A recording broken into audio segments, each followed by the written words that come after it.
আজকের ক্লাসে আমরা সরলরেখা বহুভুজ গঠন ও কর্ণ সংখ্যা নির্ণয় সংক্রান্ত বেসিক জিনিস নিয়ে আলোচনা করব। সরলরেখা গঠন।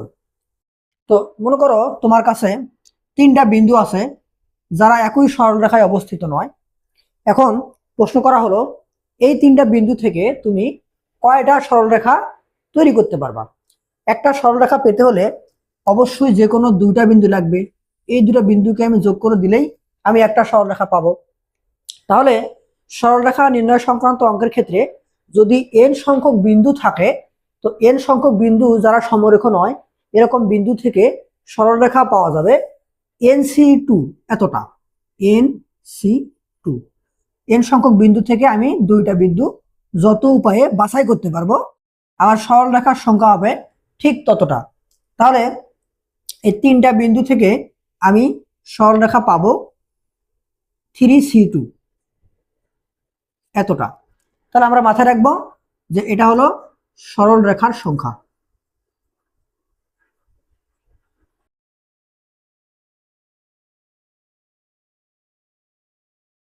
এখানে কন্ডিশন হচ্ছে সমরেখ হওয়া যাবে না।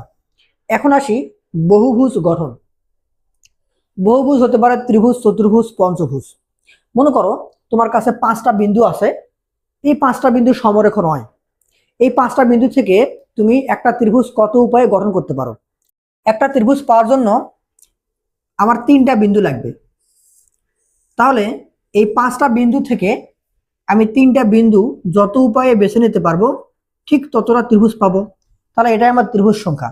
তাহলে আমরা মাথায় রাখবো যে n সংখ্যক ভুজের ক্ষেত্রে যদি n সংখ্যক বিন্দু থাকে তাহলে ত্রিভুজ সংখ্যা নির্ণয়ের ফর্মুলা হলো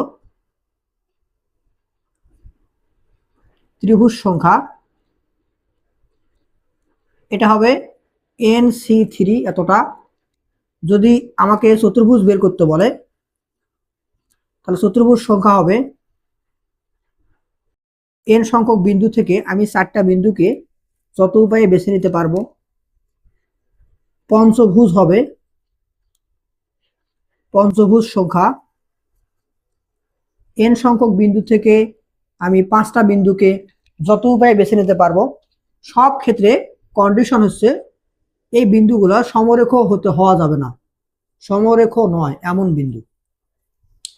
তাহলে আমরা খুব সহজেই ত্রিভুজ, চতুর্ভুজ, পঞ্চভুজ বের করতে পারবো। এখন বহুভুজের কর্ণ সংখ্যা নির্ণয় সংক্রান্ত কতগুলো অঙ্ক আছে। যেমন ধরো তোমাকে একটা অঙ্ক বললো যে একটা পঞ্চভুজ, তার মানে এখানে পাঁচটা শীর্ষ আছে, 1 2 3 4 5।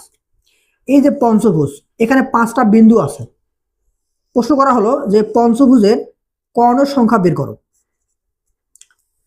তো আমরা প্রথমে যেটা করব, এখানে যে পাঁচটা বিন্দু আছে এই পাঁচটা বিন্দু থেকে কয়টা সরলরেখা পাওয়া যায় সেটা বের করব। তাহলে পঞ্চভুজের এই পাঁচটা বিন্দু থেকে সরলরেখা পাওয়া যাবে। সরলরেখা পাঁচটা থেকে আমি দুটাকে যত উপায়ে বেছে নিতে পারবো। এই যে সরলরেখাগুলো আমি পাবো, এই সরলরেখার মধ্যে কিছু হচ্ছে আমাদের এই পঞ্চভুজের বাহু আর কয়েকটা হচ্ছে এই পঞ্চভুজের কর্ণ। তাহলে 5C2 এতগুলো সংখ্যার মধ্যে পঞ্চভুজের বাহুর সংখ্যা আছে, কর্ণের সংখ্যা আছে। আমরা যদি বাহুর সংখ্যাটা বাদ দেই তাহলে কিন্তু আমরা কর্ণ সংখ্যা পাবো। তাহলে আমরা জানি একটা পঞ্চভুজের বাহু কয়টা। একটা পঞ্চভুজের বাহু হলো পাঁচটা, এই চিত্রে দেখতে পাচ্ছি। তাহলে আমরা এই মোট সরলরেখা থেকে আমরা যদি ওই পাঁচটা বাহুকে বাদ দেই তাহলে আমরা কি পাবো? কর্ণ সংখ্যা পাবো। যদি সেটা চতুর্ভুজ হতো তাহলে চারটা বাহু বাদ দিতাম।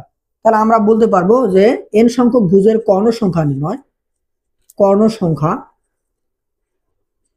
কর্ণ সংখ্যার ক্ষেত্রে আমরা প্রথমে NC2 সরলরেখাগুলো বের করে নিব, এরপরে বহুভুজের ওই বাহুর সংখ্যাগুলো বিয়োগ করে দেব।